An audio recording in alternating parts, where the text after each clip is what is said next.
Dios les bendiga, Dios les guarde, bendiciones para los que nos ven por YouTube, que el Señor les bendiga grande y poderosamente, que el Dios de los cielos bendiga cada vida, cada familia que en esta hora nos visita en el canal, que sea el Señor obrando en cada hogar, cada ministerio, en el nombre de Jesús de Nazaret. En esta hora quiero compartirte una palabra la cual está en el libro del Evangelio de San Juan, capítulo 3, versículo 16, y dice la palabra del Señor en el nombre del Padre, del Hijo y del Espíritu Santo de Dios. Amén. Dice así: porque de tal manera amó Dios al mundo, que ha dado a su Hijo unigénito, para que todo aquel que en Él cree no se pierda, mas tenga vida eterna. Amén. De tal manera que la palabra del Señor dice que de tal manera Dios ha amado al mundo. De tal manera Dios ha amado al mundo que entregó a su Hijo unigénito para que todo aquel que en Él cree no se pierda, mas tenga vida eterna. De tal manera que la palabra del Señor es viva y eficaz. La palabra del Señor dice en Juan, el mismo libro, el mismo Evangelio de San Juan, capítulo 1, versículo 12, dice: mas a todos los que le recibieron, a los que creen en su nombre, le dio potestad de ser hechos hijos de Dios.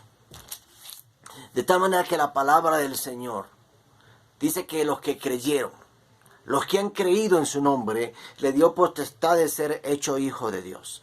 Dice la palabra del Señor que Dios ha amado al mundo de tal manera que entregó a su Hijo para que muriera por nuestros pecados, para que muriera por nuestras rebeliones, por nuestros errores que cometemos, porque somos seres humanos y cometemos muchos errores. Pero Jesucristo,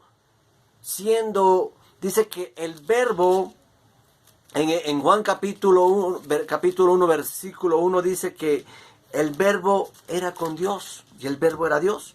El principio era el verbo y el verbo era con Dios y el verbo era Dios. Este era en el principio con Dios.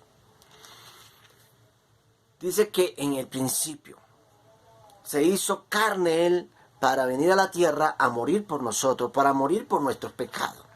De tal manera que nosotros debemos entender que Jesucristo vino a esta tierra a padecer, vino a sufrir, vino a pasar dificultades, vino a pasar sufrimiento por nuestro pecado, por ti y por mí, a pasar sufrimiento por nuestros pecados, por nuestras rebeliones. Y muchas veces nosotros pasamos cosas, aflicción en momentos difíciles, y muchas veces queremos abandonar. Pero la Biblia dice que el que ha tomado el arado y mira hacia atrás no es digno de llamarse hijo de Dios.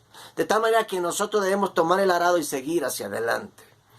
Muchas dificultades pueden pasar en nuestras vidas, muchas adversidades pueden venir sobre nuestras vidas, pero si nosotros creemos en el Dios que nos llamó, nosotros debemos fortalecernos en el poder de su fuerza. Porque dice la palabra del Señor que Dios no mandó a su Hijo a condenar al mundo. Dice en el versículo 17, dice: porque no envió Dios a su Hijo al mundo para condenar al mundo, sino para que el mundo sea salvo por él. O sea, Dios no mandó a su Hijo para condenarnos. Y a veces nosotros sentimos que desmayamos, que nuestras fuerzas fallan. Y a veces sentimos que no podemos luchar más.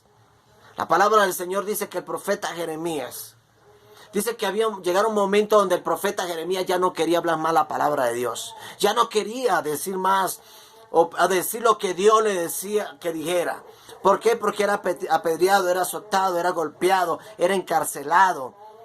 Y era alimentado con pan y agua, dice la palabra. Pero dice que más obstante había en su corazón un fuego que ardía en su corazón, el cual no se podía contener, el cual tenía que predicar la palabra de Dios. De tal manera que nosotros debemos entender que en este mundo tendremos aflicción, pero confía, dijo el Señor, que yo he vencido al mundo. De tal manera que las aflicciones presentes, como decía el apóstol Pablo, no son comparadas con la gloria venidera. La biografía de Juan Bunyan dice que Juan Bunyan era un hombre lleno de Dios, un hombre reconocido. Dice la biografía que este hombre, dice que era perseguido también, un hombre que fue encarcelado, y dice que le dieron cadena perpetua. ¿Por qué? Por predicar la palabra del Señor. Y dice que a él lo que más le dolía era que tenía una niña de 12 años que no hablaba. Una niña que era muda. Él sufría en aquel lugar, pero estaba gozoso de que era siendo castigado por servirle al Cristo de la gloria. Y este hombre, Juan Bunyan, uno de los que el que escribió el libro más vendido a nivel mundial después de la Sagrada Escritura, él fue el que escribió el libro más vendido a nivel mundial, llamado El Peregrino. Fue vituperado.